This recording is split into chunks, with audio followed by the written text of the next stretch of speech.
मांगती थी कि भगवान मुझे कोई ऐसा रास्ता दे दो कि जहाँ से मुझे मेहनत चाहे जो करनी पड़े, चाहे जितना कष्ट पड़े, लेकिन ईमानदारी से मेहनत करनी पड़ेगी। तो मैं मेहनत करने से पीछे नहीं हटूंगी, लेकिन जो मेरे घर की ये गरीबी है ना, ये जड़ से ख़त्म हो जाए।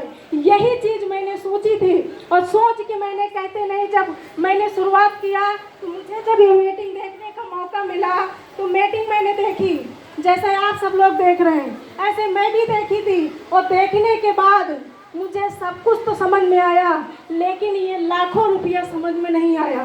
क्यों नहीं समझ में आया कि एक गरीब आदमी कभी 50,000 देखा नहीं तो 1 लाख कैसे समझेगा? सही है नहीं? 50,000 तो मैंने कभी अपने आंखों से नहीं देखी थी, तो 1 लाख कितने मैंने विश्वास नहीं किया। लेकिन एक चीज मैंने विश्वास किया कि यहाँ से मैंने देखा बहुत सारे लोग कमाते थे, तो मैंने कहा ये लोग अगर से कोई 1 लाख कमा रहा, कोई 50,000 कमा रहा, अगर से ये लोग कर सकते हैं तो मैं भी कर सकती हूँ। फर्क ये है कि ये ज़्यादा कमा सकते हैं, मैं यहाँ से 4,000 कमाऊंगी तो मैं अपना खर्चा उठा लूँगी। यही सोच के मैंने शुरुआत किया। और मेरे पास, कहते नहीं कि कहीं ना कहीं देखा जाए, अभी सर ने दिखाया है कि प्रोडक्ट, क्योंकि प्रोडक्ट हमारे यहाँ कैसे थे, तो मैंने जब देखा तो मैंने जो लगता है पैसा, क्योंकि बिना कहीं पैसा लगाए कुछ होता नहीं है। ये चीज़ मुझे समझ में पहले से थी कि देखा जाए तो बिना पैसा लगाए 1 किलो सब्जी मिलने वाली नहीं है, तो बिजनेस कहाँ मिलेगा? सही है नहीं? यही चीज़ मुझे समझ में आई। मैंने सबसे अच्छा मुझे इसमें ये दिखा कि जो मैं पैसा दे रही हूँ उसका सामान मिल रहा है, और पैसे देने के बाद सामान, और मेहनत करेंगे तो पैसा आएगा, नहीं करूँगी नहीं आएगा।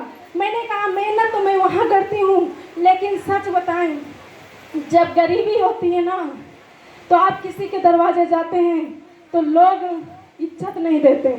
सही है नहीं? अपने पास पैसा नहीं होता है तो चाहे रिश्तेदार हो, चाहे पड़ोसी हो, कोई किसी का नहीं है। यहाँ तक कि भाई भाई का नहीं है, बहन बहन का नहीं है। भले मेरी बात बुरी लगे, लेकिन जो सच है मेरे साथ बीती है वही मैं आपसे बता रही हूँ कि इसे उसमें देखा जाए, अपने पास पैसा है तो दुनिया पूछती है, और अपने पास पैसा नहीं तो कोई इस धरती को पूछता नहीं है। यही चीज़ मैं जाती थी अपने रिश्तेदारों के यहाँ, तो लोग कभी नाश्ता नहीं देते थे, कभी ये नहीं सोचते थे कि नहीं मेरे घर में कोई रिश्तेदार आया तो उसका सम्मान करें। लोग ये सोचते थे रिश्तेदारी में पहुंच जाओ तो काम करने के लिए कि ये काम कर लो, वो काम कर लो, वो काम, जाते काम गिना देते हैं, लेकिन कोई ये नहीं सोचता है कि नहीं आपके घर में आप काम करते हो, लेकिन मेरे यहाँ 2 दिन के लिए आई हो तो आराम कर लो, वहाँ इज्जत मिलती। फिर कभी, क्योंकि हम सभी लोग जिसके लिए इकट्ठा हुए हैं, आज इकट्ठा हुए, तो एक बार जोरदार ताली के साथ इनको वेलकम, बहुत बहुत धन्यवाद। चलिए, हम सभी लोगों के बीच में कहीं ना कहीं हमारे आपका जो इंतजार था वो खत्म हो गया।